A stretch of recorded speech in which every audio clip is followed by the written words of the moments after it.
Gentlemen, if I can have your attention, please. My name is Al Bond. I'm the CEO of the Avalon Foundation. This town hall is put on by the Avalon Foundation and the Talbot Spy. We did this with the county council races recently also. I don't have a whole lot that I'm going to say apart from the Avalon Foundation is an organization that is fundamentally built around building a stronger community. And we believe that it is basic to a strong community to have a lively civic life, and that's really our role in this. We are not a partisan organization in any way. We're not endorsing any of these candidates, although, we do thank them for serving our community. They've been doing it for many, many years, and we are really looking to provide a forum where we citizens get to understand better what their candidacies are about. We have Craig Fuller here, who is going to be the moderator for this town hall, and Craig did a fantastic job the last time around. Thank you for that, and for your and for agreeing to come out with us again. And with that, I think we're going to get going because we've got a lot to talk about. So thank you all for being here. Thank you, Al. I also want to add my thanks to Al and his wonderful team here at the Avalon, and to Dave Whelan at the Spy. The Spy will be actually airing this tomorrow. There's a link that's live streaming now. We have an online audience with us, as well as the wonderful audience here in front of us in the Avalon Theatre. That link will continue to work, so if you wish to send it to your friends, please do so. I'm a commentator at the Spy. I have lived here. I'm a real short-termer compared with our candidates. I've lived here for less than 10 years, about 7 years. But I really do love Easton, and it's given me a chance to get involved in so many different things. And I have to tell each of you, it's a pleasure to get the chance to have this conversation. I don't know of an election in which the three candidates have such an extraordinary record of involvement, engagement, and having lived here for decades, and all come so qualified and so involved already. So thank you for your service to the community, and thank you for stepping up to run for this important role.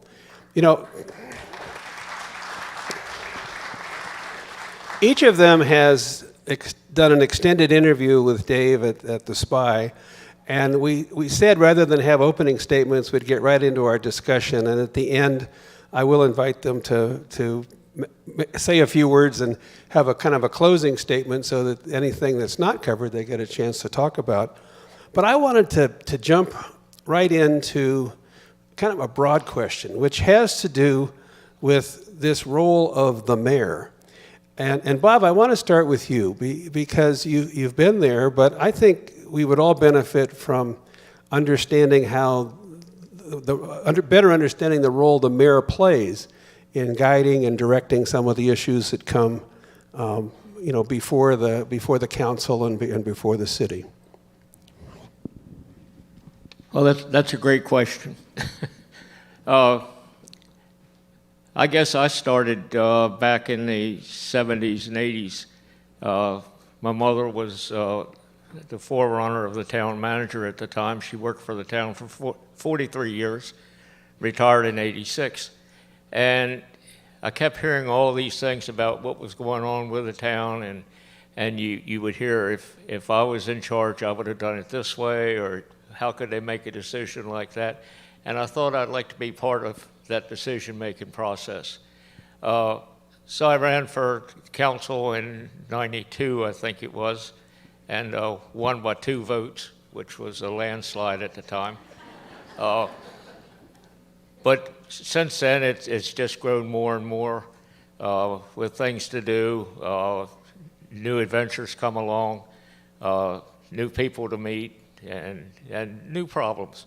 And we have a host of problems now. A few years ago, one of the engineers complained because he didn't think he had enough work to do. So we started keeping track of it, and we're now up to about 70 projects that he's got. So we don't hear that anymore. He's got his hands full. And that's the way it should be. A lot of things on the table, a lot of work being done, a lot of people to meet, a lot of issues to address, and we go from there. Good. Thank you. You know, Megan, you've been here 2 decades. You're president of the council. You're already playing a very important role in that capacity. How would serving as mayor differ from what you're doing now, and why are you seeking that opportunity? That's a great question. So I did start in 2009 as a ward representative and have worked my way up to council president right now. And the mayor really is the visionary, the leader of the community. You know, they set the pace, they set the vision for the community, where the council really are the legislative body.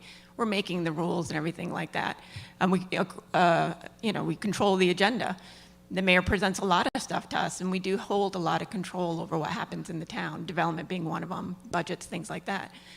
But to make a jump to the mayor, I want to jump to the mayor because I do feel I'm a leader, and I have good ideas. And for me to try to implement some of my ideas, I'm not in the proper role. I do need permission from the mayor or get his buy-in currently to, address some of the issues or some of the ideas I have. As mayor, I'm able to lead that vision. I'm able to be proactive on some of the things that we have coming up. We've got some big issues. I know Mr. Silverstein talks a lot about the hospital, and that is a big issue. But it's not just the hospital. It's like the vision of what's going to be there when they close their door on a Friday and reopen on a Monday. So we need someone in that role who's able to start that process now and get ready for when the hospital opens in 2028. So those are the things that as mayor, I'm able to control. Good, thanks. Al, you have a long and very distinguished career running U.S. Chambers of Commerce, and that really is a CEO kind of role, so I kind of get it. I mean, you're in the legislative capacity now in the council that Megan talked about, but what's driving you to take this step into the mayor's office? Well, I think the genesis of it was last year when Mayor Willie became the longest-serving mayor in the history of Easton. He had indicated at that time he was thinking of not running again. And so I decided, looked around and said, who's next? And talked to some people, and as a result, made the decision. I see the mayor's position as an important position. Once the council approves the budget, it's the mayor's responsibility to have all staff reporting to that office. It's their responsibility to make sure that the citizens' wants and needs are addressed. And I think that the mayor should be the #1 lobbyist for our community. That mayor should be in Annapolis lobbying for us, working with the county council, working with other government entities, making sure that we stay on track to move our community forward. And the opportunity to be mayor, given my organizational management skills, for example, we used to meet at 7 o'clock at night for council meetings. We meet at 5:30. I think it limits public participation. We have a number of committees. Our Recreation Committee meets at noon. Our Board of Zoning Appeals meets at 9 o'clock in the morning. I think all of those meetings should be nighttime meetings so that people can get there and can participate better. I also feel as though we ought to start, like the county council, with an executive session prior to town council meetings and start a town council meeting again at 7 o'clock. But those things are not going to happen if I don't have that opportunity. Al, I'm going to stay with you because I want to get into some questions about what was really the #1 issue on people's minds in the survey that ran on the Spy. And that survey has helped inform the questions and some of the discussion we're having. And the #1 issue was growth. No surprise to any of you. But I start with you because typically in the role of a Chamber of Commerce, it's to help businesses grow. To help, and I guess what I'd like to start with, and we'll get into some more specifics, but I'm going to ask each of you this. I'd like to understand if you thought of a continuum of growth where at one end was everything's just fine the way it is, we don't need anybody else, to we really have to put the pedal to the floor and create more jobs and bring more businesses here and find more housing, a high growth mode. Where are you on that continuum? What do you feel is right for Easton going forward? Well, first of all, we have what's known as a green belt around the town. So we've self-imposed how far we want to grow. I grew up on rural Long Island. I've seen the way that's developed, and that's not my vision for this community. This community, we moved here for a reason. We love it. It has a lot going for it, and we don't want to make it a place that we're going to move somewhere else. So in my role in the chamber, it was working with small business. It was helping entrepreneurs be able to develop new programs, new services, so that they could stay here and work from here. We didn't have chain stores as members. And so those folks who might think that we were chasing chain stores, we never had a discussion with a chain store. That's not what it's about. But it really is about limited development, looking at where do we want things to happen in the community. We have a comprehensive plan, but how do we use the comprehensive plan? And that's the key element. And I think that's where the mayor can drive the staff, getting input from the community. So my vision is 10 years from now, maybe we're a community under 20,000. We're currently at 17. We've been growing 1% a year. I just think that the critical issue is we need new hospital and we need medical services to go along with that, or else the people who are sitting in this audience are going to have to get in a car and drive across the bridge. And I know that's not acceptable. Bob, during your tenure as mayor and certainly in this town, you've seen this growth occur, although Al's percentages are the same ones I'm familiar with. The number is low, but you've seen new businesses come into downtown Easton. You've seen new big box stores come to the surrounding area, new houses. On this continuum idea, where do you think we are? Do we need a lot more? Do we need to stop? Just kind of, how do you see it? I think we probably ought to pause. Several years ago, when Matthews Town Run was being thought about and being planned and being put together, at that time the citizens were wondering, what do you do about traffic? We need sidewalks. There were no plans for Route 328 at the time. We didn't have acceleration lanes, deceleration lanes, red lights, all the other stuff that comes with growth. And you know, one thing about being mayor, the buck kind of stops with you. And all of this had progressed through the process that the town had set up for deciding new growth and what it was necessary to have and so forth. And I vetoed the plan. Wasn't thought very highly of for a couple of weeks until, you know, things cooled down a little bit, but at least it got somebody's attention. And when we started looking at Matthews Town Run as a larger community, then the things started to happen, the road improvements started to happen. And that's what I see now is kind of coming along with the Hunters Mill neighborhood, the Gannon Estates, and possibly the Aspire, that we're really going to have to take a real strong look. What do we want to be? What should be in that neighborhood for amenities? And how do we go about getting them? But everything isn't just because you want to move to Easton and put up 100 houses. That's not the way it works. And there's a lot of people that have to pay attention to that.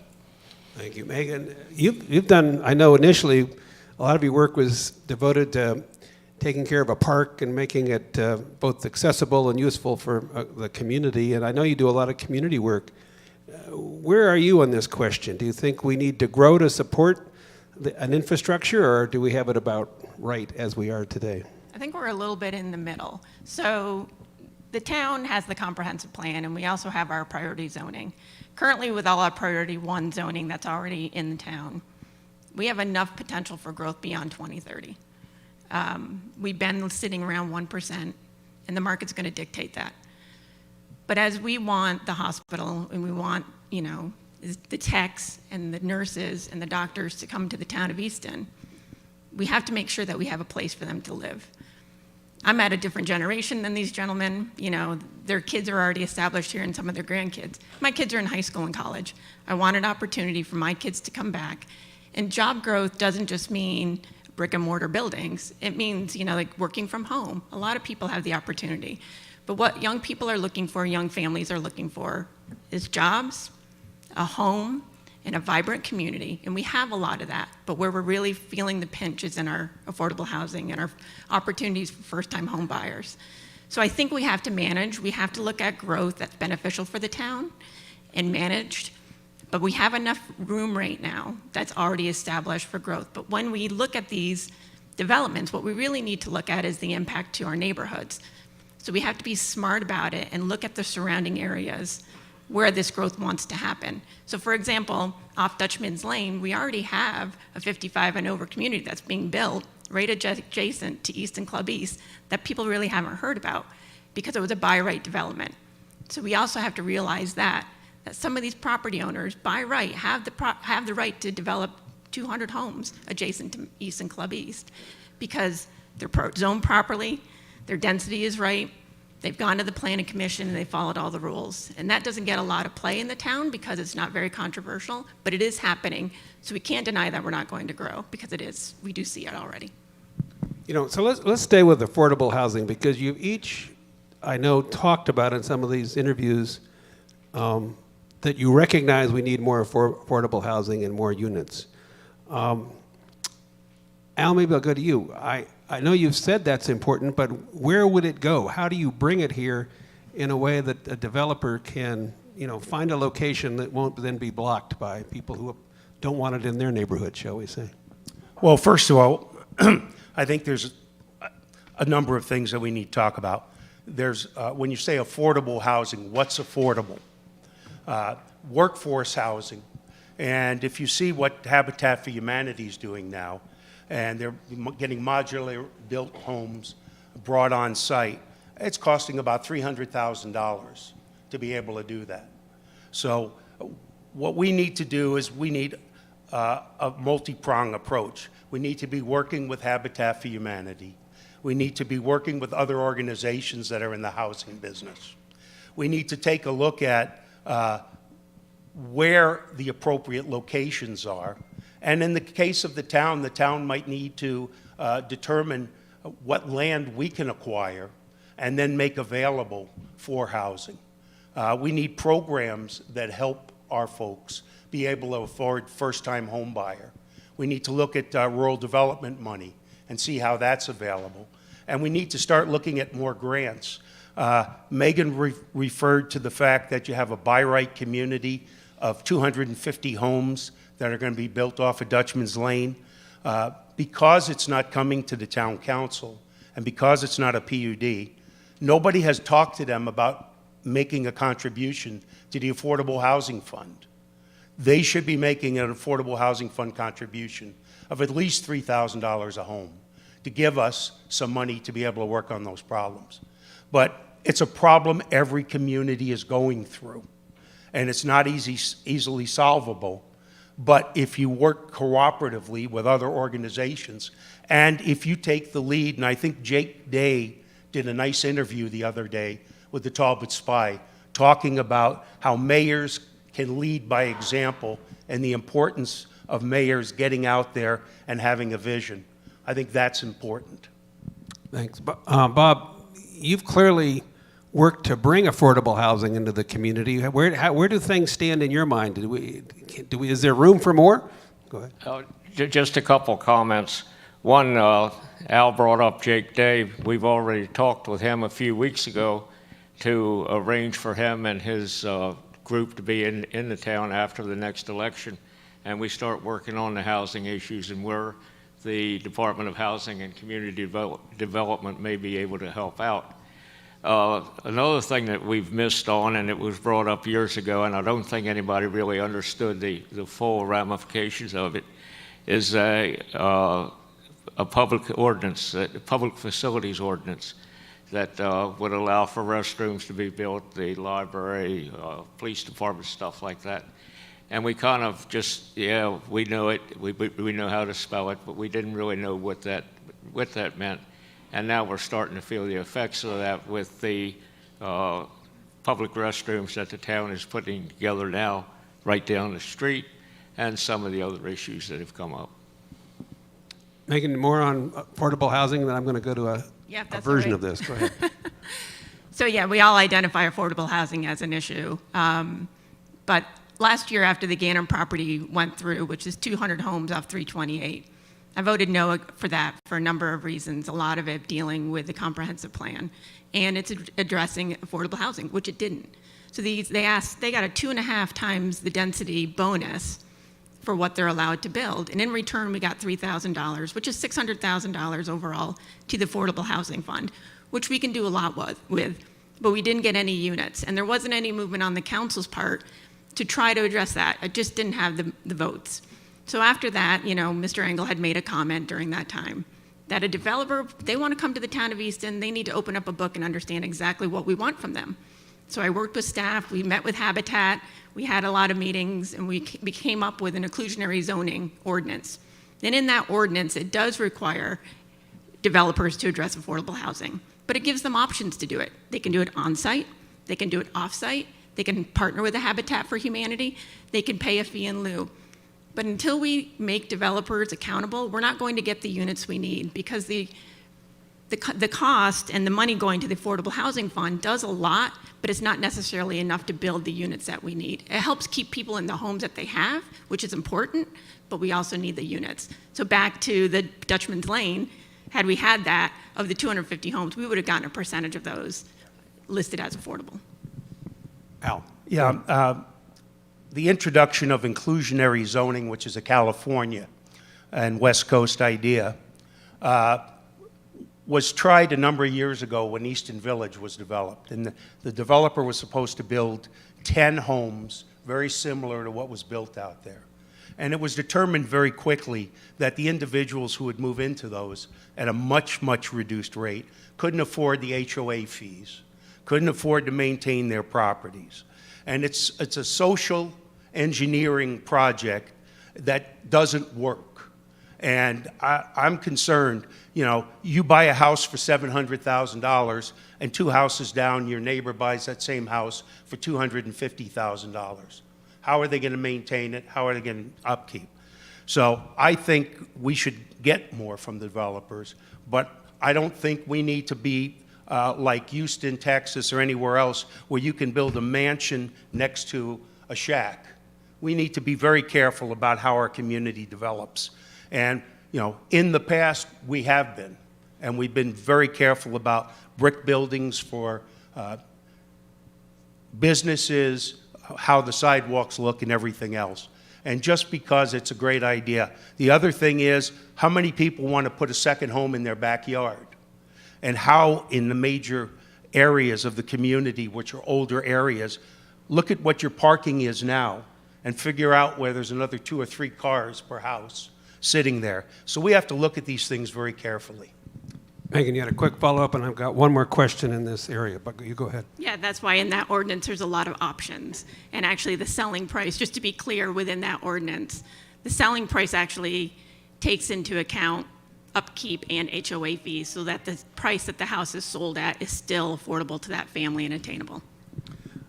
So I want to ask you about a project. I'm not going to ask you because it wouldn't be fair for you to tell us your position unless you want to tell us your position. Poplar Hill is the project because you may make judgments down the road. What I'm curious about, and I think, Al, you were at the hearing. I saw it. I watched the whole thing. When you see the presentation by the developer, it looks like, the I's were dotted, the T's were crossed. This fits nicely within the requirements that they needed to meet, and then one person after another objected to it for a series of sound reasons to them. So I'm not asking what your position would be. What I think would be useful to understand is when it comes before the council, or when issues like it come before the council and the mayor's office particularly, how will you evaluate it? What will you be looking for? Bob, maybe we'll start with you because they both had a chance. But if you are serving as mayor and Poplar Hill or something like it presents itself, what questions do you want to ask, or what questions do you want to answer to see something like that go forward? Well, in no priority order, when you look at the Easton Parkway and 322 and Oxford Road intersection, that's an area that's getting ready to undergo some intense scrutiny, if you will. We've got the rails to trails that's headed down Wayside Avenue now. That's right off of, just short of the YMCA there on South Washington Street.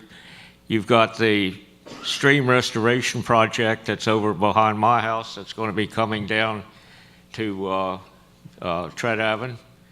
That'll feed water in there, and it'll be storm water out of the town and out of the new developments over on Dutchman's Lane and so forth. What really bothers me is the fact that trash is also going to be coming down those streams, and without some means of collecting it, it's going to go right on into the Tread Avenue and that marsh area right at the head of the Tread Avenue River. So that's problem number one, is how do we stop that? Then how do we figure out to continue the rails to trails network on towards the west and hook up and possibly someday be down to Trap Station or where have you? So that's another problem. Then you've got the possibility of a fire department substation out there, which is needed. Talbot County has the highest median age in the state of Maryland, so consequently you've got more ambulance calls and so forth.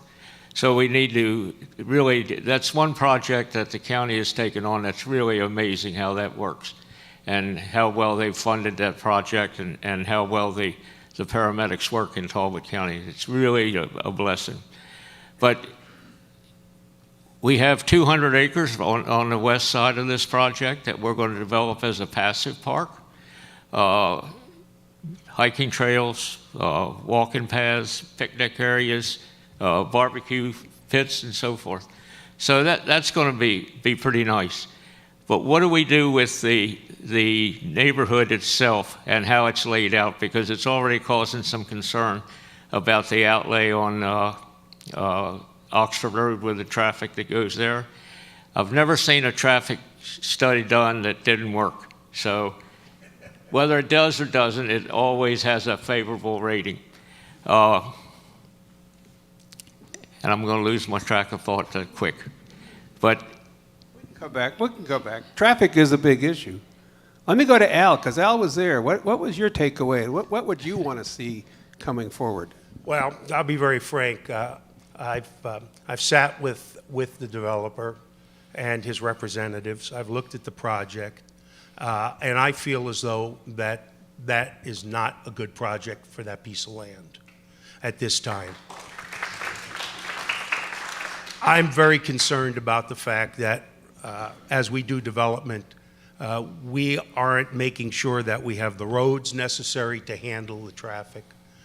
We should be talking to the county council. We should be talking to the school district. You know, we do a lot of things, but we do it in silos. And as we go forward in development, we need to be working together closer with the other entities of government that also are in Talbot County. And once again, I would not support that project. Megan, your thoughts? I think I'm the only one who has to tread super lightly on this topic. I can't comment specifically on projects because if I don't win the race on the second, I keep my council president position. Fair enough. And all these projects potentially are going to come back to the council. But it is why I ask not for the position as much as what do you Yeah. look for when What I'm looking something comes for- before you? What I'm looking for is the impact to the immediate community. How does traffic flow? Does it exit onto a highway? Does it go through another community? Is it appropriate? What's the impact on the environment? And how does it apply to the comprehensive plan? Those are the things I'm looking for. Open space, things like that, neighborhood feel, impact on the critical area, impact on the environment. And really, how does that project itself fit within the immediate and adjacent community that it's serving? Good. I got my Bob, thought yeah, back. back to you. I got my thought back. That's good. If you look at the Poplar Hill development, for instance, it's almost a choke point for a lot of activities that are going to be headed into that direction.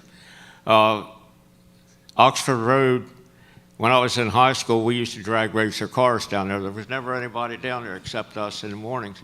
until Statute of limitations is run out on this. yeah, until the principal found out about it, and then we had to go somewhere else. But there's a lot of activity planned for that area. It's already pretty heavily traveled. I just think that the Poplar Hill development, when we talk about parkland, for instance, I asked them, why don't you just devote the land to parks, give the town the funds to develop it the way the people want to see it developed, and not necessarily have grandstands and lights and what have you over there. And that was okay at the time, but I think that's been forgotten. So I think Poplar Hill is steadily facing obstacles, and they really need to listen to people and take them into account what they're asking for, and if it's reasonable, then we ought to be able to do it. Thanks.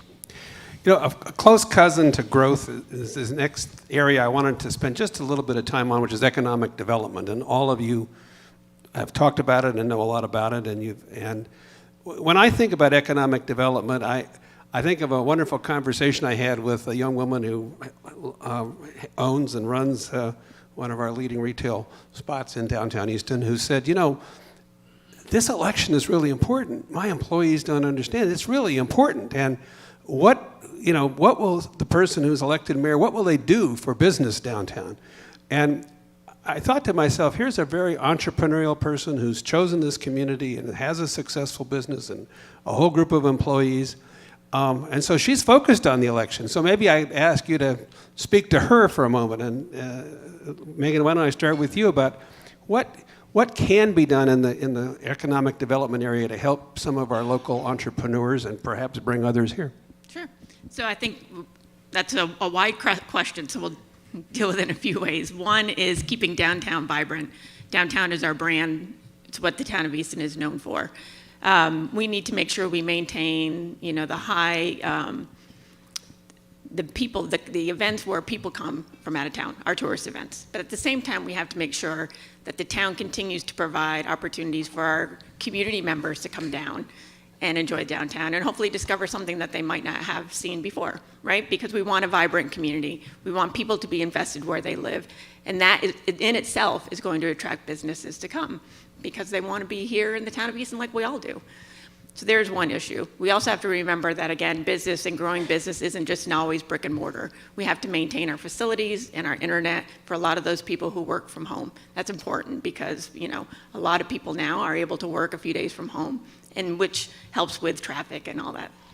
So those are the things. We also need to maintain partnerships, with the state and the county, for example, on Mistletoe Hall, which is industrial land that we've identified for businesses to come to Easton, where you have anywhere from 10 to 30 employees, and that's a great opportunity.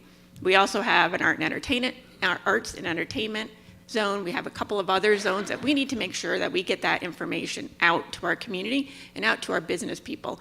So for example, the enterprise zone, you invest $25,000, you add a few employees, you can apply for a tax credit. The art and entertainment, you make art in the town of Easton, you get a break on your income tax. So we have to make sure that gets out. But we also have to make sure that we're helping our minority businesses and those that might need extra help applying for grants, because that's a big hurdle for some people, right? A lot of people say, oh, I don't have a grant writer, I don't know a grant writer. So we have to make sure that it's equitable for all businesses and that we make sure that we push that information out. Al, you worked on economic development in this community for some time. First of all, how do you think it's worked out? I mean, where do you think we are, and what more should we be doing? If you're a mayor, what more should we be doing in the economic development area? Well, one of the things we can do is we can make the inspection process, the building process, make it easier for the businesses. Many times in my 20-year career at the Chamber, I got calls about my project is hung up in the engineering department, or I've got a building inspection problem, or things like that. A number of years ago, we talked about how to develop a fast-track system. What can we do to cut through the red tape and get things done quicker and better? So I think, if you talk to anybody who's built a project in the last 10 years, we have a need to streamline some of our systems. And also, if we're in a position where our staff is overwhelmed, we need to be able to bring in some outside assistance to help us do inspections or other things. As far as helping the downtown area, we spend over $400,000 a year with Easton Economic Development. Our commitment with that organization is to do the things that Megan talks about, the festivals, the special event, the music, all of those types of things. So we're making that commitment now. But we also need to tie people up, Small Business Development Center, which is out of Chesapeake College, to make sure that they're aware of the grants that are available, to make sure that our streets are swept, that our garbage cans downtown, this is one of my biggest complaints, our garbage cans downtown do not have plastic bags in them. And so therefore, all the garbage gets thrown in there, then the garbage trucks come, they throw it in there, and the residual sits there day after day after day. That's a small thing, but it's a big thing. We need to take a look, walk downtown and take a look if all the curbs are taken care of, if the handicapped accessibility is there. We have some areas downtown where we have gravel instead of sidewalks. You know, why is that?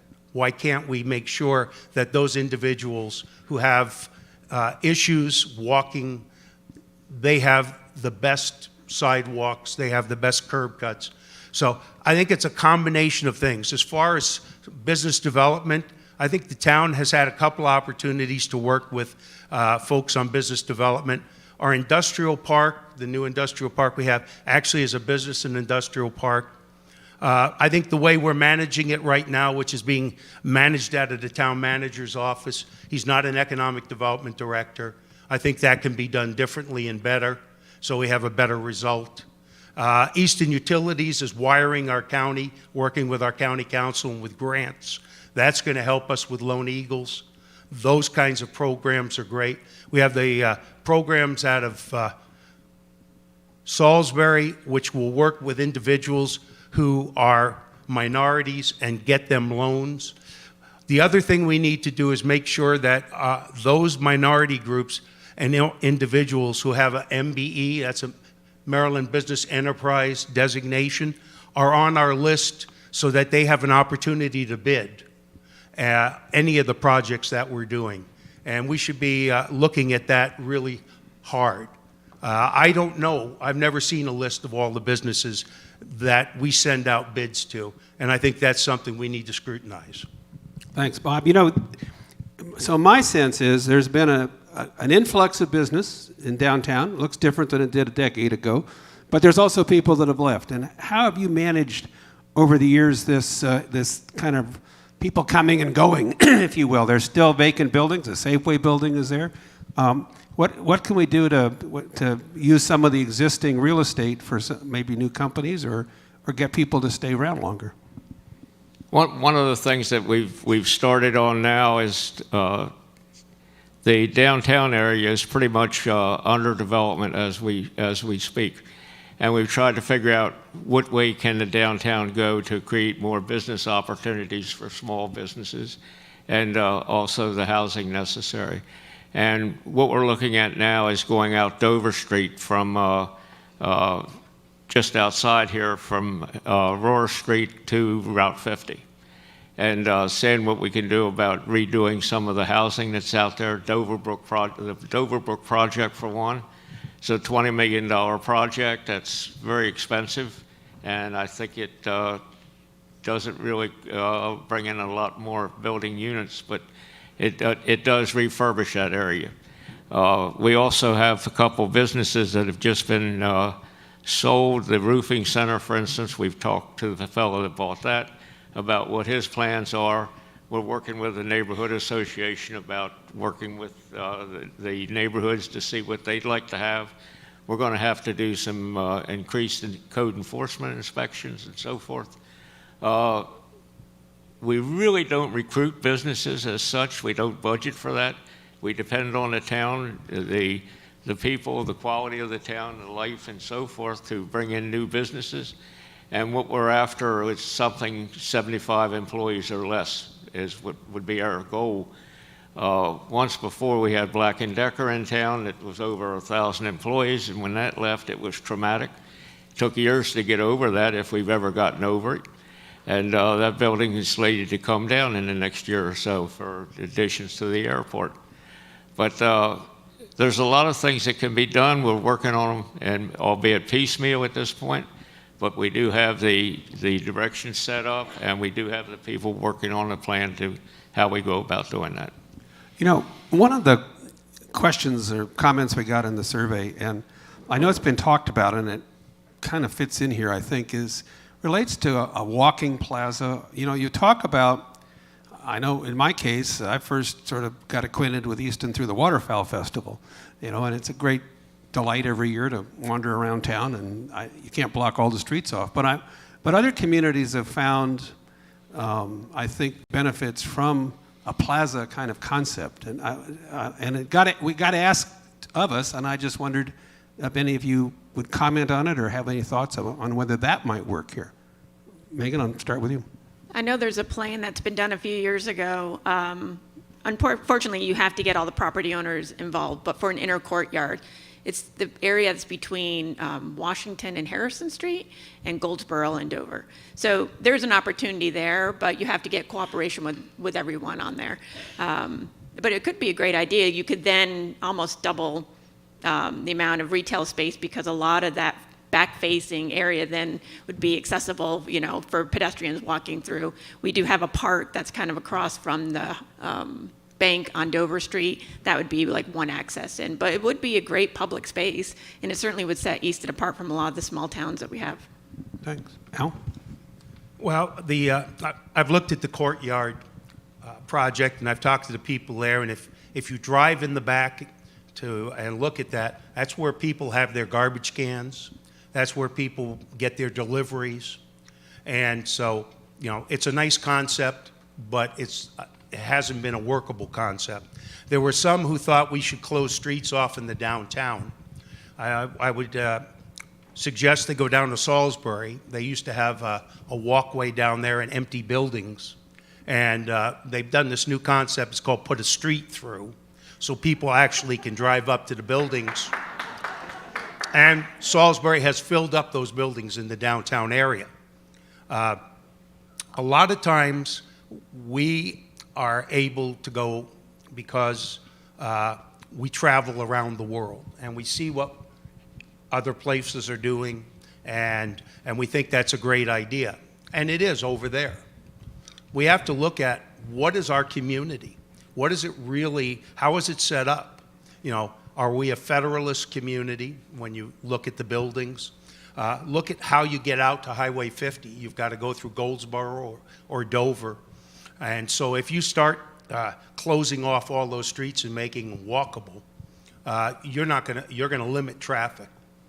I think once again, we need to take a look at all of our streets and make sure that we repave them. All our sidewalks are good. All the curb cuts are there. And I would suggest that we do away with all paid parking in the town of Easton. And we sell ourselves as a community that's open to the public with no parking. When I first got on the council, Mr. Engel and I worked together to get rid of the parking lot on West Street. Now, part of the problem is those meters are so old you can't fix them. You can't read them, and they only take 25 cents. And we talked about that, and we've looked at how much revenue we get off of it. And I would suggest that, once again, we market ourselves differently and say, we're the town without meters. Come downtown, you know, and utilize the individuals that we have that are doing parking now. Use them on rails to trails, too. Because more and more, as we walk rails to trails, we're seeing more activities where we need a police presence. Bob, I want to let you comment, but also take this a little bit into the section I call quality of life questions, because that's an area that concerns a lot of people. They believe that there's a quality of life in this community and they don't want to see it change. And so I wonder whether the environment downtown can be changed either through a plaza or walk area, or there's more and more, I would observe, bicycle riding and pedestrian activity, but it also brings safety issues. And so how would you address that going forward? Do you see more opportunities for people to be downtown, walking, riding bikes, and on the streets? As was indicated before, that's one of the charges of the Easton Economic Development people, is to have more activities for gathering downtown, walking the street, kind of enjoying themselves, much like the street concerts that the Avalon puts on. They're heavily attended and usually get off handled without a hitch, so they work very well. The thing that I keep hearing about is, you know, you have these activities downtown, but the stores aren't open. So the economic development folks are talking to the stores. Why aren't you open on Friday night, or close on Monday if you want, but open up on Wednesday or something of that nature? So we need to look at that. We are actively looking at the more cooperation between the economic development and the planning and zoning folks, because if they're going to bring a new business into town, there may be some activity that planning and zoning could help with to make that transition a lot smoother. Thanks. Megan, you know, you got so involved with a park, and so I know recreation and that kind of thing is a priority for you, remains a priority for you. How do you see this moving forward in terms of giving people more opportunity to enjoy the area in and around town? Yeah, and real quick, just to bounce off the last comment, Easton doesn't only have to be the downtown area. There's a lot of opportunity along Dover and the East End, along the rail to trail from Goldsboro all the way down to Brooklets and out to Rise Up. That area right there is prime for a culturally, new culture area with art and entertainment. It doesn't have to be downtown, but it certainly can complement it and have a different flavor. That's a great opportunity for our residents. It's walkable to a lot of our downtown neighbors. So we have to make sure that that's also an opportunity for our town, and we should move forward with a plan like that. But keeping Easton walkable with green space, that's important, obviously, to me. I started Idlewild Park project that launched me into politics. We did that in 2007, which was probably one of the biggest community builds that the town's ever seen, or potentially on the whole Eastern Shore. So parks are near and dear to my heart. I think over the time I've been pretty proud of the work that we've done towards the parks, not just with Idlewild, but I've been instrumental in the plan for Easton Point Park. That's the only waterfront property that the town owns, the only waterfront that our citizens have access to. Over the last few years, we purchased Southern States, which is adjacent to that, so we've added 3 more acres. We just added 197 acres of Woodland Park off Oxford Road, and we have a great extension to our bike path. What we need to do also, though, is connect the east side of 50 to our neighbors that we have downtown. And that's a great opportunity to extend the bike path over Route 50 and connect all those neighbors so they have a safe pedestrian and walkable, bikeable passage over to our community. Bob, go ahead. I'm going to pop another topic here, but go ahead. One of the things you find with projects that start in Easton, which is a perfectly nice 300-year-old town, but some of the infrastructure is 300 years old too. We have a strong problem with water and sewer runoff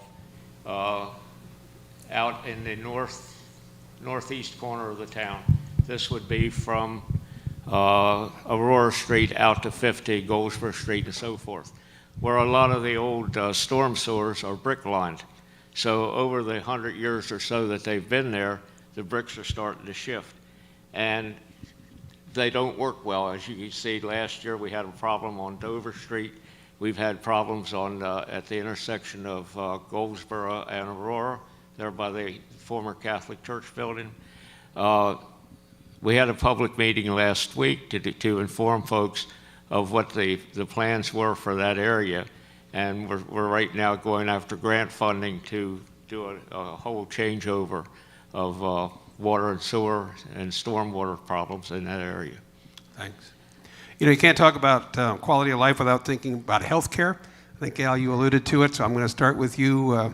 What can the person serving in the next term as mayor do to get the hospital project either back on track or keep it on track, depending on how you view it?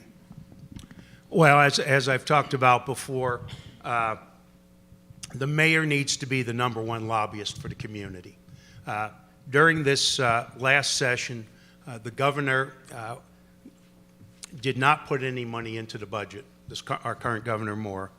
And as we talked with our legislatures about it, as I talked with them, I asked if we were going to get anything into his provisional budget, and we kept hearing maybe $10 million. Well, what we ended up with is $10 million from the Senate and $10 million from the House of Delegates, because legislation was changed and now they're able to add money as opposed to previous years. But never once did the town council do a resolution.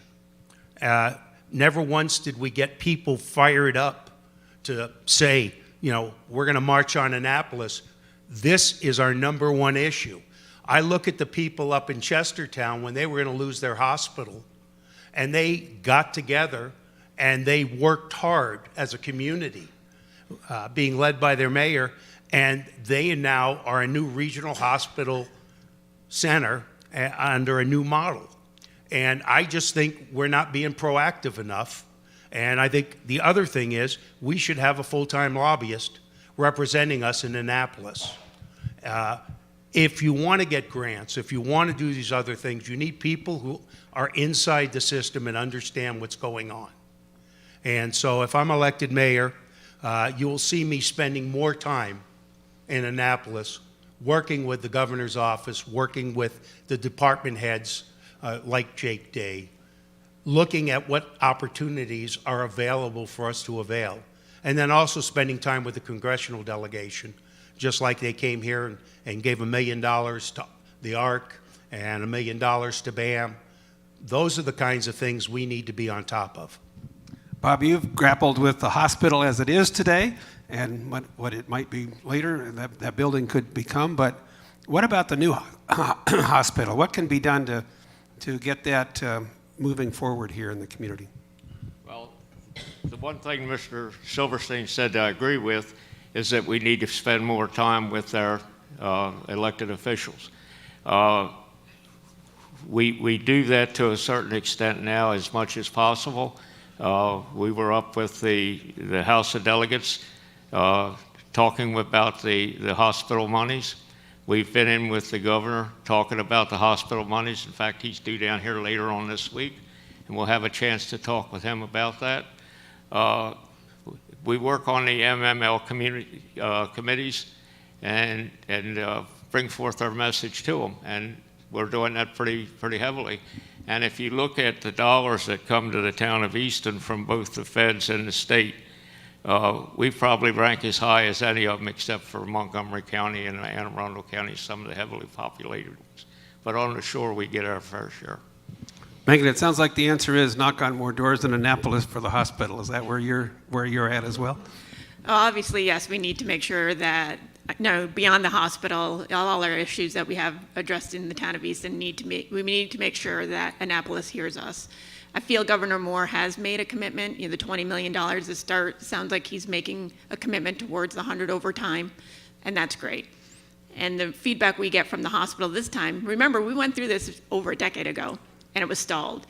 They're farther along on the process right now and feel pretty confident that they're going to start breaking ground, and the hospital will begin operating in 2028. That's great news. But again, it's not just the building of the hospital. That creates a wonderful opportunity, a once in a generation, once in a lifetime, really, opportunity for the town to reshape that area, not just the existing hospital, but the offices that are along Idlewild Avenue. And that's a wonderful opportunity. What do we want? Let's do an area plan, and let's start it now, so that way when the doors close on a Friday and reopen on a Monday, we are ready to go. And it's not just the hospital. We also have to make sure that we take care of all the issues around it. Making the travel time from Easton Club East, for example, is going to double. The travel time from residents within the town is going to be significantly impacted by the new location, as is response time for the ambulances. We need to make sure that we look down, a trickle down, traffic, signals, can we get you there safely? And do we give you multiple opportunities, multiple routes to get to the hospital in a safe manner, in a quick manner? because, being downtown was one thing, but now where it's out on north end of town and we have traffic on Sundays and everything, we need to make sure that we look at the whole picture and we address all the issues. Megan, let me stay with you. I want to talk a little bit, and I'm mindful of our clock. We're approaching an hour, but we're a wonderful community, but we're a community like so many affected by crime. Either we have people who are real victims of crime, or people live with the concern of about crime. What's your perception of how we're doing from a public safety policing standpoint, and does more need to be done, or is it being managed effectively now? I'm pretty proud of the work that Easton Police and the Easton Fire Department do for the town of Easton. Actually, our crime is pretty low compared to other places. Drugs is a big issue, and that's a message that we need to start in our younger community, kind of how MAD did it years ago with drunk driving, but we need to start addressing drugs in our communities and starting with the message that they're bad, with our teens and kids. But we need to make sure we keep supporting our police department. We need to make sure that our salaries are competitive. We have a take-home car option that will hopefully make us more competitive to make sure we retain our officers. But in February, we were approached, the mayor wrote a memo about the drop program to the council, and it hasn't gone anywhere. That's an opportunity to retain our officers long-term, a little longer, like 5 years, which will help with our recruitment and retention. But we need to act on that. We got the memo, and there's been no action since. But we need to move forward with these ideas. We need to move forward with these plans to make sure that we retain our officers because they're doing a great job in the town of Easton. Al, you spoke, and I was fascinated by this, the idea of reimagining policing in Easton, and I wondered maybe you could talk a little bit about that. Oh, you talk about a couple of things.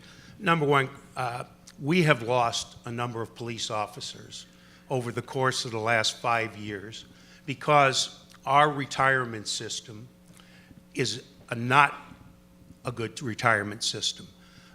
We allow our police officers to retire after 22 years. But there's no cost of living index. So the day they retire and the amount that they get is the amount that they get from then on. And the state plan, which has a COLA, also has a program, a drop program. They can add money. Many times they can come out with $30,000 to $50,000 at the end. Has been a program that has been proposed for many years and not supported by the current administration. The council pushed last year for a study with the state to find out if we could get in the system. Here's what we found out. We found out that 6 years ago the IRS changed the rules, and you could not take the money in our current retirement system and roll it over into another system. So we're going to have to run two systems, and we determined that was not going to work. And as Megan said, the mayor has talked to the police chief about trying to do something, but at this point we still don't have any definitive information. Cars, yes, officers need a better retirement plan. They need take-home cars. We have raised the salaries for officers, but we're down 7 officers. And that's a critical need. We need to get in the game, and we need to work better. When I talk about reimagining, rails to trails, I have people talk to me all the time. I've lived on rails to trails for 18 years. I had a young man yesterday when I was walking my dog come up to me and ask if I had a cell phone he could use. Like, I'm going to give him a cell phone. I have seniors who come up to me and tell me they don't feel safe on rails to trails. I'd like to see us, we have 2 bicycle officers for rails to trails. That's not enough. I want to see us take the people, as I talked about, get rid of parking, utilize those individuals, put them in an small electric vehicle, let them run rails to trails.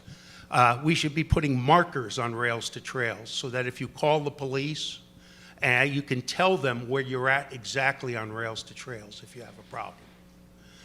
More than anything, we need to look at different ways of how we manage. Make sure the officers get out on foot and spend some time in the community. Now, we're doing coffee with a cop, and that's great, but a lot of times we're doing them at places where there aren't very many people. We need to look at bringing kids in and having a bike marathon where kids can bring their bikes and can be checked. The officers can make sure that they have the safety equipment, everything else. I think more and more we need to do that. The other thing is we need to look at our training facilities, and we need to upgrade our training facilities. And so there's a lot of different things we can do. And I've spent time with our chief. He has some good ideas, and I think that he's on the right track. The men and women that work for us do a great job. I've ridden with them last year about 4 times. And, you know, some of the complaints might seem petty, but this morning there was a dog running in our neighborhood. And I called the police, and they came over. We told them which unit we thought it came from, and they were able to resolve it very quickly. And to the, you know, to the satisfaction of a lot of our neighbors who have dogs and couldn't get out and walk them. So the police do a lot of different things, and we need to make sure that we support them with the current, as much good pensions with the cars, but also making sure that they have the kind of equipment that they can use to maintain. One of the things we're talking about now is a piece of equipment that you put on your holster. If, God forbid, you have to pull your pistol, it automatically turns the camera on instead of you having to think about hitting the camera. That's a safety issue for them and a safety issue for the community. So I'm very supportive of doing what's necessary, but also looking at new ways to do things. Thanks, Bob. You had a career in public safety, fire, and tell us what your assessment is today of the current fire and police officers here in Easton. Well, I couldn't agree more with what's been said about the police and the needs. And as a rule, the budget is never cut police safety issues, police training issues. With the fire department, same type of issue. Volunteers, probably maybe 100 members, maybe a few more. A good many of them, probably 2/3 now, I guess, are life members. And if they stop coming, then we've got a problem. One of the numbers that came out the other day is they had 26 engineers, 19 of them were life members. So if those guys decide that, well, I've had enough, I'm not going to tow the hose or climb a ladder anymore, you'll have to get somebody else to do it, then we've got a real issue on our hands. That's why we've upgraded some of the benefits to stay in the fire department and attend the fires, such as the LoSAP program, which is basically a minor pension type thing that gives them a couple $100 a month to stay in the fire company. We also give credits to the fire department and the police department on property tax set-off so we can keep them in town. There's 2 new pieces of fire equipment coming in, and they've got a training ground underway that's doing very well on the fund drive. So the fire company is trying to raise that money themselves, which is fine.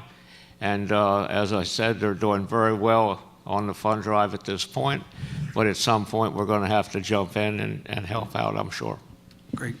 I'm going to do one quick lightning round, which means short answer to a question I hope you find interesting.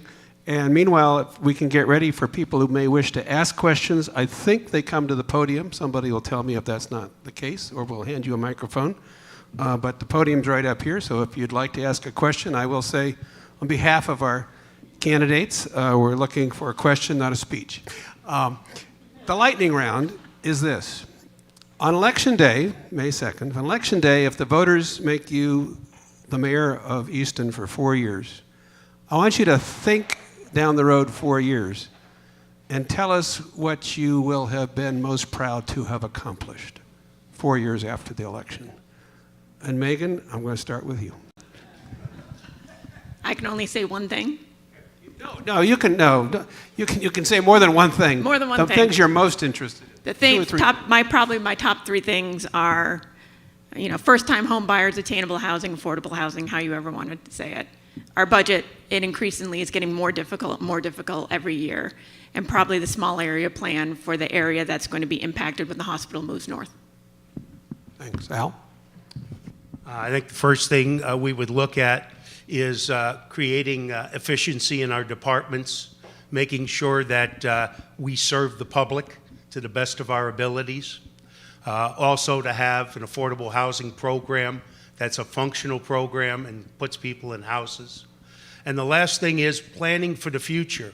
The fire department is going to be in a position probably 5 years from now where we're going to probably have to have paid engineers and paid drivers.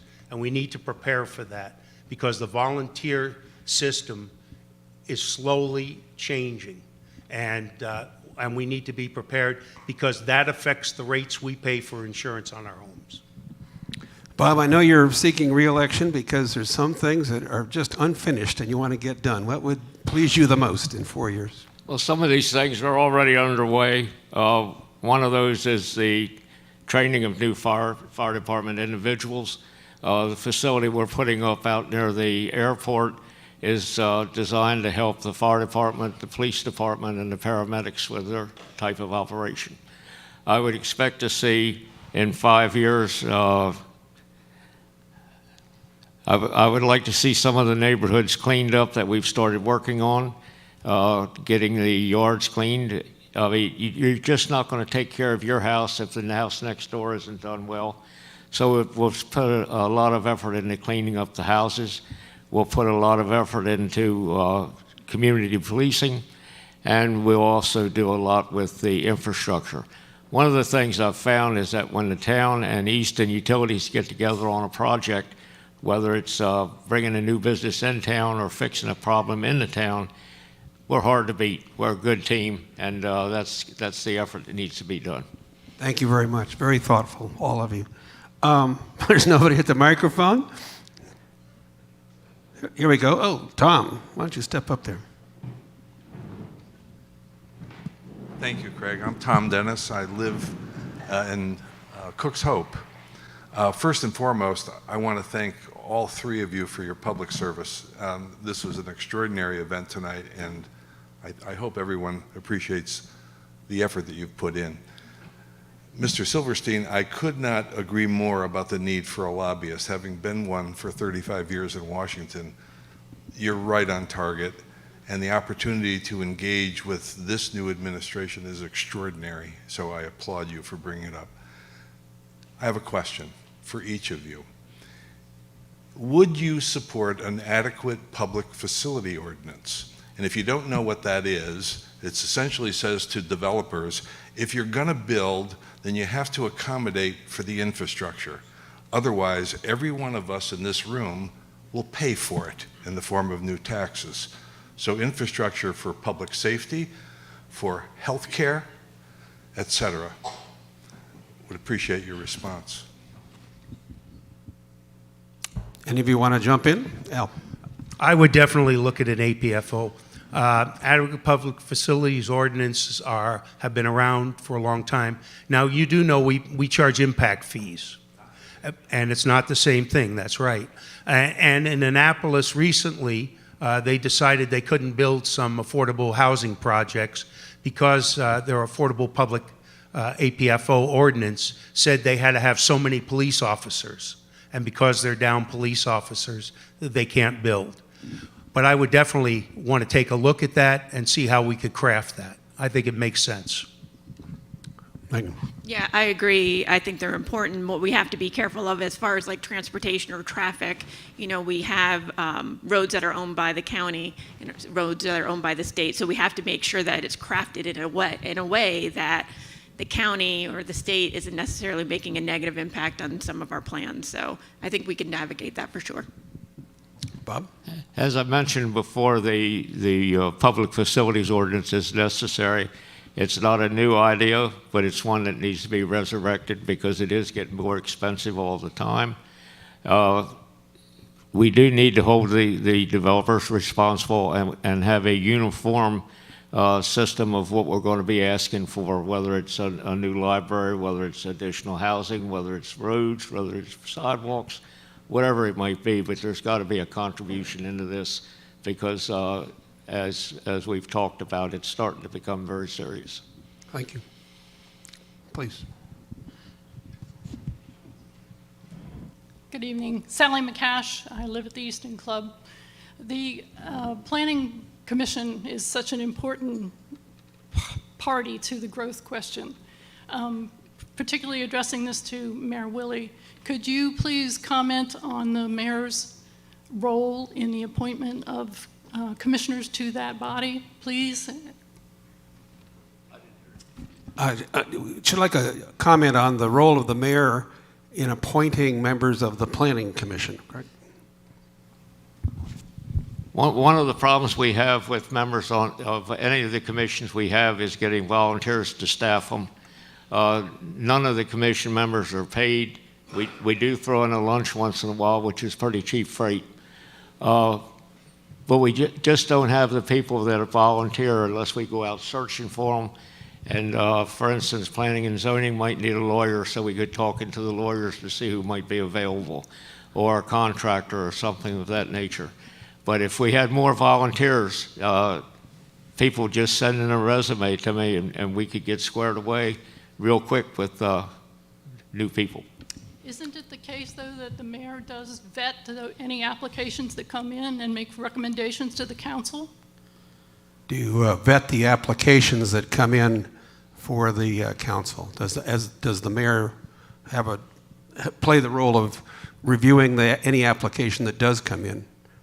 I review all of the applications that come in for any of the commissions, and usually give those to the chairman of the commission or the staff member that's in charge of that group, and have them do an interview to see whether the person really does want to do it, and what talent do they bring to the commission itself. One follow-up. During your terms as mayor, has there ever been anyone appointed to the Planning Commission that did not get your recommendation? I can't say. I know there have been a couple members appointed that at some point I've taken off because they just didn't measure up. Thank you. Thanks. Megan, did you have a comment on that? Okay. It was just that, yes, the recommendation comes from the mayor's office to the council, and the council ultimately votes on those commissioners. Gotcha. Thank you. Yes, sir. Hi, I'm Eric Levinson. I own the Hummingbird Inn here in town. And my question is more focused on the business. There was a short discussion about that, which I appreciated. What I've been noticing over the almost 6 years now that we've been open is that the draw to the town is diminishing in some ways and growing in others. I think the new push on the Economic Development Committee is fantastic, and the team there is doing a great job. We're seeing, businesses that are leaving, a lot of vacancies, and that what's filling the spaces is becoming more corporate and less retail. And from my perspective and what I hear from our guests is it's a great town, it's beautiful, the restaurants, the food, it's fantastic, but there's no shopping. Things are closed, as we talked about. Mayor Willie, you mentioned before in terms of hours of places are open. So I'm curious to know what you guys see as the direction of the town. Are we going more corporate, or are we trying to become a more retail town that when visitors come in, tourists come into the town, that there's things to do and places to shop versus the other businesses which don't really bring in that type of revenue? Thank you. Megan, you want to take? I think a combination of both. We obviously have locations maybe outside the downtown corridor that would be great for corporate and foot traffic. But again, the downtown with the shops and bringing tourists in and the events that we have to bring the community to downtown. But I still believe that Dover corridor coming out and along the rail to trail is just right for redevelopment, and a really great idea as far as a culturally sensitive and vibrant with public art. There's just a lot of opportunity there. And as the mayor mentioned before, the Roof Center did sell, and we have met with that gentleman who has great ideas. And that as an anchor up along the rail to trail all the way down to the Brooklets building, the Purdue property is going to be sold. There's another area for development. So that adds a different flavor for the town of Easton all along that area, which hopefully will attract more retail and more foot traffic and more entertainment. Al, I know you worked in developing these opportunities for companies. Well, the gentleman who bought the Roof Center, Savan, I've been with him. I've toured his property. He has some great ideas for putting some things together. I've given him a couple of leads, and he's following up on those. More than anything, Eric, I think if we go back to 2008, our downtown was in terrible shape. Everybody was worried that it was going to be all real estate offices. And for a while there, it seemed that way. We've seen a rebirth of the downtown. We see a number of specialty shops, but we also know that some of those shops are in the process of being developed and worked on, and businesses will be in there.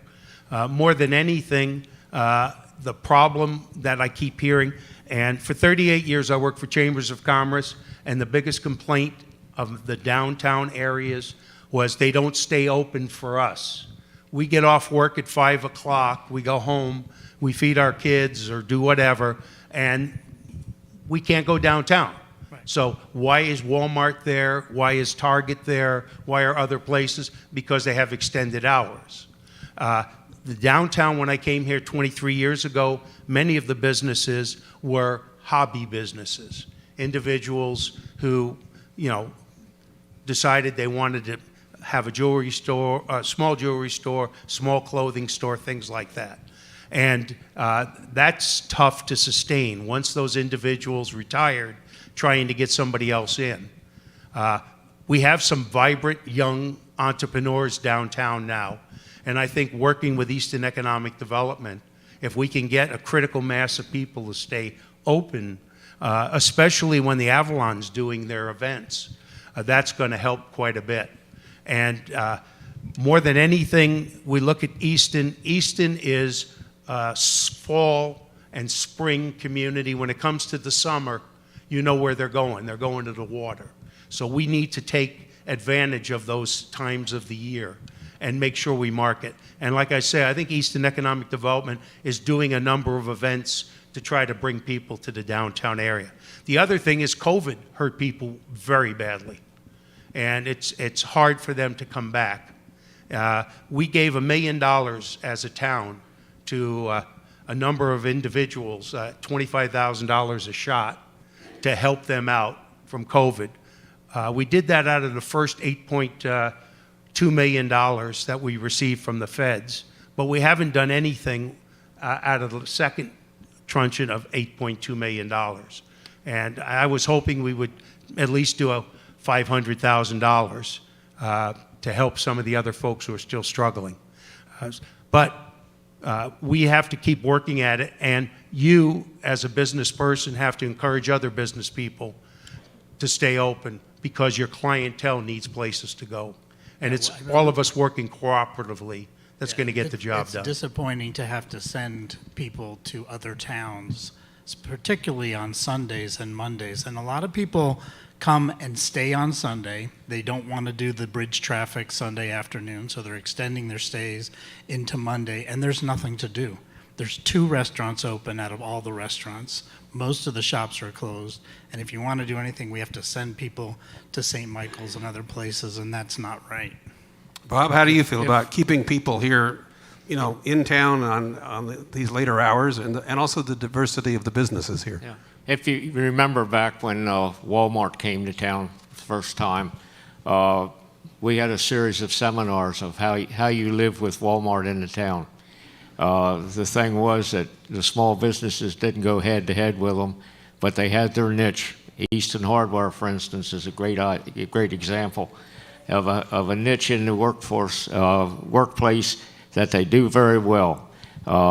We've also been in contact with Cambridge, St. Michael's, and some of the other towns in the area about regional events that we may all pitch in and benefit from them. Cambridge is a very exciting idea right now. And one small correction, that second $8.2 million is down to $3 million now. $5 million of it's already gone out. Fair enough. All right, thank you very much. Thank you. Any question from the online community? We actually do, but I've got a few people in front of me, so Okay, go ahead, sir. I'll be third, I guess. Okay. Thank you, and thank you all, the 3 of you and our commentator, for taking the time out to make this, this evening very instructional. I think my question springboards off the gentleman who just spoke. His concern was, how do we keep tourists and transit people in town and staying in town? But I think what's being lost, at least I feel, I have been fortunate enough to own a home in the historic district where I can walk to businesses in town. Lately, there have been a number of businesses that have closed, mainly restaurants, and that's attrition. I totally understand that. But it seems over a period of time what's being replaced are businesses that folks here who live here can't afford. We have a restaurant, and I'll give you an example, and it blew me away. We have a restaurant who, when the sommelier was questioned what price range of bottles of wine they offer, I was told anywhere between $80 and $800 a bottle of wine. Well, that's fabulous, but that's not necessarily what maintains the residents of Easton. What that maintains is people from out of town, from out of state, to come here and enjoy our town. And I think we need that, but we also need to keep an eye on what our residents can afford. And so I'd like to ask each of you, what can be done to keep our town more affordable for the people who live here? You all heard that? What can be done to keep the town more affordable for the residents here? Al. You know, the town can do a lot of things, but the town is not in the business of telling businesses what to charge for their prices. I know that I'm not buying an $800 bottle of wine, but there are other people that's their thing. My wife and I dine downtown. We go to different places, and we find what fits us. And I think that people have, in many cases, misconceptions until they go into the place and see what you can buy. The price of food has gone way up everywhere. But I think that Easton has enough different opportunities. When I go to Cambridge, and they have places there that are comparable to us. When we go to Salisbury or other places, we also have family-style places. But I don't think it's the role of government, very frankly, to tell businesses what they should charge for their pricing. And I know that's harsh, but I can't go to the jewelry store and tell them that I want a $5,000 watch and they should sell it to me for $2,000. I think more than anything, as business people, they have to make a determination what is going to be able to make their business run. And as consumers, we have a choice of deciding where we go. More than anything, I think the town needs to make sure that we're as accessible and as friendly when people come to town for parking spaces, make sure that we have events and things like that. But I wish I could wave a wand and control everything, but we can't. I saw Bob pick up his microphone on this. Do you have a sense that we can keep or recruit, I should say, enterprises that are more affordable for our residents, or are we destined to have more and more expensive retail activities? Yeah, go ahead. I think what we have control over that we try to keep well within the reach of everybody in the town. Taxes, for one thing, we try to do as well as we can. We try to also give a variety, as Al pointed out, a variety of locations where people can go. You don't always have to go to jewelry store X to get your watch if you want to go to jewelry store Y to get one. So there are options to shop around the town. And quite frankly, there's stores that I can't go into because I know I'm going to come out with a payment book if I do. That's not something that's in my plans right now. And I was talking out at the Jewish temple one night and made a remark about my wife and I, when I went to get her wedding ring back in 1960. Wow, that was a long time ago. But anyway, in 1960, and at that time you would go in, and Mort Scheer had this store. It was Steve Scheer's father. You didn't have to worry about could you pay for it or not. Take the ring and pay me as you go. And with a couple more payments, she can keep the ring because we'll have it paid for. But that's the way things were done. And you had the handshake. You could still talk to the guy first name. But we all have, as Al pointed out, we've got options. And we try to keep more options all the time and keep them within a range that we can work with. But it's not always possible. Megan, you're in town, or Yes. how do you feel about this in terms of, places being open, places being available, places being affordable? I understand it completely. I live down on the hill. We've lived there for almost 20 years. And one of the things I love about living in town is the fact that I can walk out my door and walk somewhere. And at the time when we moved here, we had one son, and we've added 2 more children. So to be able to walk out and walk to the park, walk to the library, walk down to hills, we enjoyed that, and that's what made living in town great.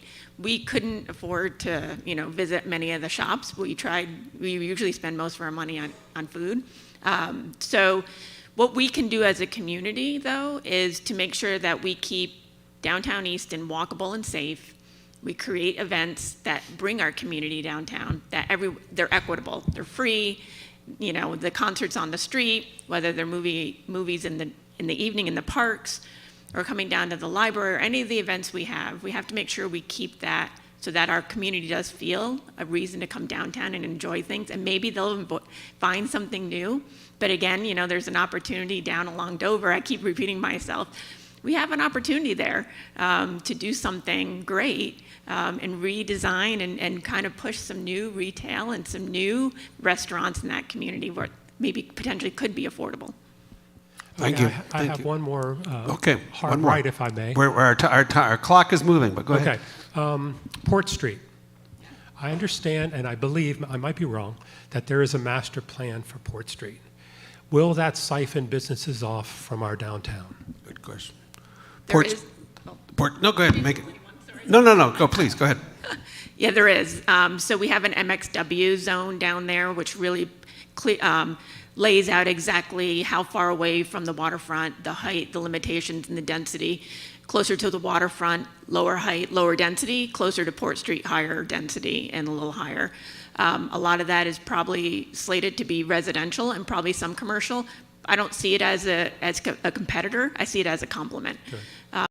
Along with the park that we have down there, we have Easton Point Park. We just bought Southern States, so there's an area down there for pedestrians to come. And that park is really kind of split into 2 zones almost. There's the more passive northern zone, and then the area on Southern States we're looking to have the boat ramp. And what we're encouraging the county to do then is to actually close their boat ramp at the point and create another pocket park.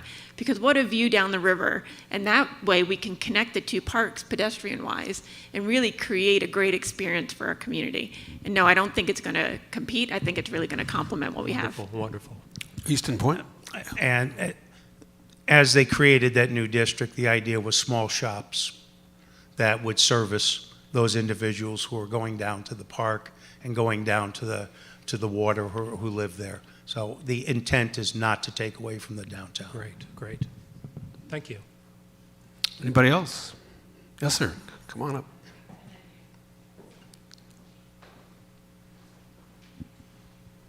Hi, my name is Noah Matten. I've been a resident in town for about 10 years, and I've met all 3 of you and worked with you. My question is something to look beyond where we are today and where town will be in 20 years. And I think Al brought up the fact that we have the highest median age of any county in the state of Maryland. What is it that all 3 of you intend to do to make our community something that's attractive for all age groups, all sects and all races to come here and continue what has been started, with the looming fact that that generation that is the upper end of our age bracket is the largest generation in America, and is at a point where they're going to be departing us at some point in the future. Well, if you're in the undertaking business, Right, the clock. if you're in the undertaking business, you look at that as an opportunity. I would say this to you. I always ask this question when I'm in a room full of people and we talk about the community. How many individuals in this room were born and raised in Talbot County? Okay. How many of you moved here because of a job opportunity?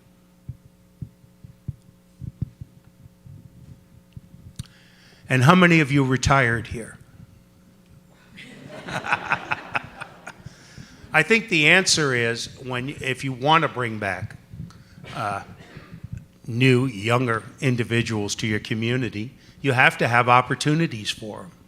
You've got to have job opportunities. And so we need to be working with different organizations that are recruiting to see what we can do to assist them. A new regional medical center is going to be our largest economic development initiative for the next 15 to 20 years, because with it, it will bring a number of individuals who are professionals and individuals who will support those professionals. And that's a critical need. And, you need to grow your own and get kids involved very, very early in what opportunities people have. I know that in my particular case, I grew up on Long Island. I went to school in South Dakota. I've lived in other communities. Most of the reason I've lived there is because of a job opportunity. And so I think we should be looking at those individuals who graduated from our high schools that are in their 30s and are looking for a chance to get back to a community where they feel safe, where they can raise families. And we need to look at developing an initiative similar to what we did in Nebraska, which was go out and let them know about the job opportunities. Find ways to let people know that they can come home and they can have a really good life here. And those are the kinds of economic development initiatives that really pay off. Bob? And we talked a little bit earlier about working with the local towns to bring in more festivals, bring in more events. And one of those came up a few years ago with the Maryland Municipal League when we asked why you didn't have some of your conferences here in Easton. And they said you didn't have a facility big enough to take care of that, which the Tidewater at the time was the biggest facility we had. So we talked with Oxford, we talked with St. Michael's, that possibly they could set up day trips. We could have events in all three towns that would make people happy to come this way. It would be something to take families could go and enjoy the amenities in the area. And that was kind of voted down. But we're a growing area, but we don't have all the amenities that attract people here at this point. But if you've got any comments and any ideas, give me a call. Give me an email. I'd listen. I can't imagine any call that I've ever turned down, maybe one or two, but usually when people call, it's for a reason, and we try to answer those questions as quickly as possible. Fair so enough. If you've got ideas, man, don't hold them. Let's let them flow. Megan, you want to take this one on? Yeah, the only other thing I'd add, in agreement with the gentleman, is that, the town of Easton has a lot for its size, right? We've got the Art Academy, we've got the Avalon, we've got a lot to offer. We all could have moved to another small town, right? If we're all looking for small town living or small town rural living. But we chose Easton for a reason. For a town our size, we really have a lot of amenities. We have a lot of culture, a lot of our music, everything. So we're very fortunate for what we have. And I think that alone, as we encourage that, will draw people more to Easton, for sure. Great, thanks. Jess, first of all, we want to thank the people who've been listening online, and you're their representative with a question. I know, I'm so lucky. I will say that we've been averaging about 100 people online across our different streaming services this whole time, and of course this will be available online on Facebook and on YouTube for people to share subsequent if there are things that you feel like you missed, or if there's some neighbor of yours who needs to tune into this. I do have a question from a viewer online who posted in the chat. His name is Kevin Full. He's from the St. Albans neighborhood, and he says, a pedestrian wishing to walk the length of Washington Street, the backbone thoroughfare of Easton, cannot do so using a sidewalk. What do you think about making roads safer? I think specifically about walkability, but I'm interpreting that part. Well, I think one of the initiatives we should look at is putting as many sidewalks in as possible in our neighborhoods. I think that's an initiative that's critical to the safety of individuals, and I would look to see each year in the budget determine where we can do that and get the resources to do it.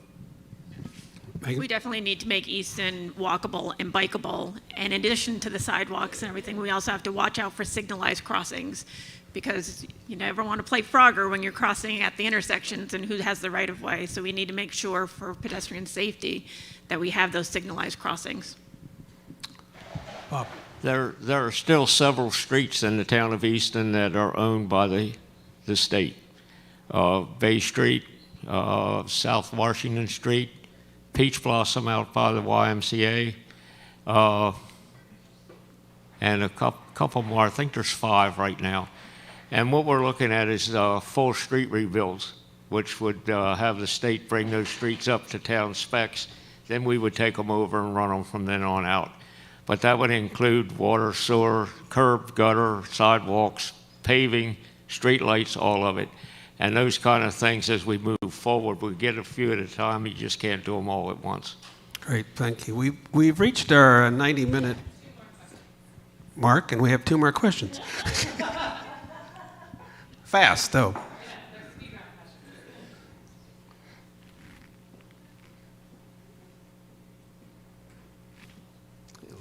Lynn Milkey, and I'm a resident of Easton Club. I have one word: cannabis. We know that it's been legalized, going to go into effect July 1. The town of Oxford is considering a moratorium. Whether they're able to do that, I don't know. St. Michael's has enacted one. What is the town of Easton's plan with respect to dispensaries and the effect that law is going to have, number one? And number 2 is, would the town of Easton be willing to participate with the municipalities and the county to have a comprehensive cannabis legalization program? We saved these easy ones for the last. Cannabis, anybody would like to jump in on this one? Good. Well, I think what we need to do is take a look at the legislation that passed to see if we have the right to do that. And then from there, then we can make a determination what's the appropriate way to go. It is going to be a very challenging issue. But remember, 65% of the voters passed that legislation. And now we're going to have to deal with it. I think there's still a lot of questions that we have to hear from the state before we are able to formulate some kind of plan for our community. Good. And one other one.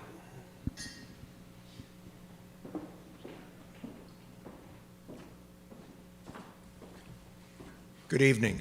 My name is Scott Wagner. I live in St. Michael's.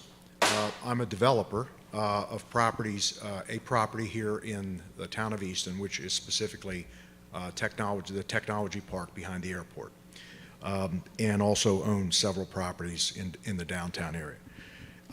Number one, I want to thank the 3 of you for being here tonight. I sat in your seat for a period of time. I was in the Pennsylvania State Senate for 4.5 years. It was the least productive time of my life, and I'm a business guy. I'm 68 years old. So I'm going to make a few statements, and You know, some of them are going to upset people, but you have to hear the truth. And I have a sign in my office that says, align your expectation with reality. I will challenge all of you that in 4 years you will not have accomplished much, and I will tell you why. Talbot County is very clearly anti-development. The town of Easton is anti-development. I know firsthand. And so, you know, as I work through and I understand, you know, the issues down here, I will challenge all of you, that hospital will not be built by 2028 unless something major happens. And what I would like to know is the hospital system a nonprofit system, okay? And if it is, I would like to know the finances of that hospital system. In Pennsylvania, there are some very large hospitals that are nonprofit hospitals. UPMC is one. Pays their CEO $14 million a year. They have hangars full of big jets because they fly to Saudi Arabia and Dubai. So I'd like to understand a little bit more about the finances of the hospital system. Nobody's asking those questions. And when you start asking those questions, it gets very uncomfortable for a lot of people. As far as you talk about housing, you talk about growth, you talk about economic development, there is no alignment of any of this stuff down here. And I'm experiencing it firsthand. So, and for many of you in the room this evening, you have an interest in the Poplar Hill development. Poplar Hill development will never fly, and I'm going to tell you why. Because the developer will be feed to death. He will pay at least $10,000 per unit between sewer EDUs, impact fees, permit fees, and utility hookup fees, and other funds you're talking about, you know, participating. If the developer is his plan is 500 homes, that's $5 million. I don't know how the numbers work, and that doesn't include engineering and legal, and that doesn't include his land acquisition. So I have no idea financially, and with the interest rate and the dynamics of what's going on in the real estate market, and especially the banking market, I believe it's going to be a dead project, and that should make a lot of people, you know, happy. But on the flip side, how do we deal with this housing? We're talking about bringing younger people back to the market. There are so many issues here in this county, and it's deadlocked, and I'm seeing it every day. The airport, I've been sitting in on the airport expansion for several years, and right now the roadblock is the widening of Airport Road, and it just isn't getting done. And this is now, we're in year 4, and it just is almost like we don't have the juice in this county to get things done. And frankly, when it comes to the airport expansion, there'd be 3 people you'd call, the two U.S. senators and Andy Harris. They're the ones you have to talk to, not Johnny Mounts or others, because this is it's a federal agency. So, you know, I would love to be at the table and have a dialogue about the issues that you face. And also you have an interesting tax structure here. So, you know, your tax structure. So you have a lot of challenges here that all tie together. And I believe that, you know, while I applaud you for being here tonight, and there's a lot of good ideas, in business, we come up with ideas. We want to see a business plan. We want to know how you're going to get to the end goal on you know, what you're proposing. So there's a ton of things here that have to come together. And 4 years from now, I think we're going to be talking about the same thing. Let me extract a question out of that. I think the point, as I take it, is a good one, which gets kind of to where we started, and that is the role of the mayor.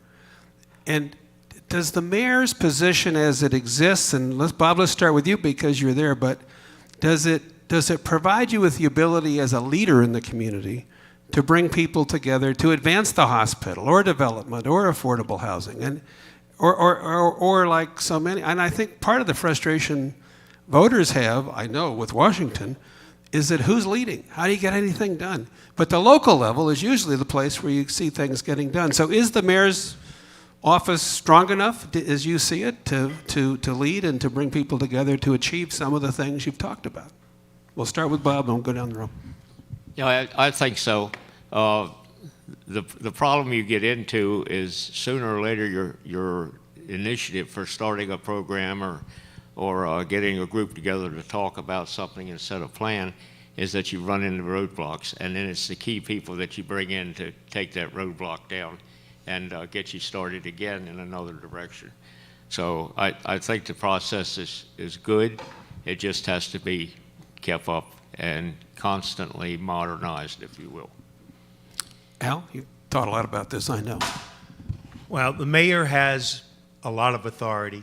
The mayor has the bully pulpit, and the mayor should be holding his people accountable to get the things we want done. But the mayor has to set the course, has to determine where we're going, and then has every day to make sure that we meet those marks. And no, you can't get everything done you want, but there's a lot of things that you can do. And I've seen it in other communities. When you've got dynamic leadership, you can accomplish a lot of things. Megan? Yes, absolutely. Obviously, we need the participation of the council. So it's not just the mayor alone, but with cooperation with them. But absolutely, the mayor is the leader. He is the visionary, or they, or she, of the community. And that's what's needed. So they need to set the tone and be the one out in front doing things for the community. Great, thank you. Let's give you each a chance, and maybe a couple minutes each, to just sum up, and I'm going to start with you, Megan.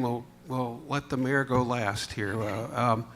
Really just to reflect on anything, maybe we didn't cover, anything you'd like to emphasize, but it's your 2 minutes. Go ahead. 2 minutes. I'm a woman of a few words, I'll admit. But I do hope that my commitment to the town of Easton has been evident. I've been here since 2006 and really working for the community since 2007. Beyond just what I do on the council, I run a nonprofit called Care Packs, which we feed weekend food. We send weekend food home for kids in Talbot County. We serve up to 300 children. And over time with that program, we've grown and grown and grown. We've always set a new goal, a new goal, a new goal. The town of Easton can do the exact same thing. We're doing a great job. We can always do better. We need to be proactive. We've all identified issues within the town. Few of us have been able to actually give a solution. It at least starts the conversation. Is it the correct one? Maybe not, but let's start the conversation and get things done.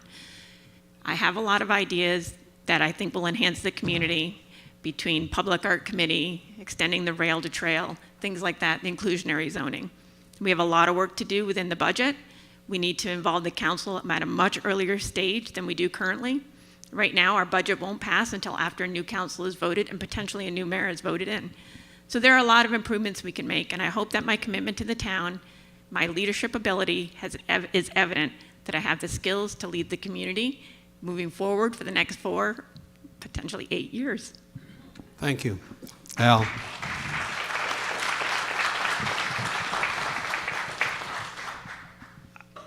I've got 38 years of organizational management experience behind me.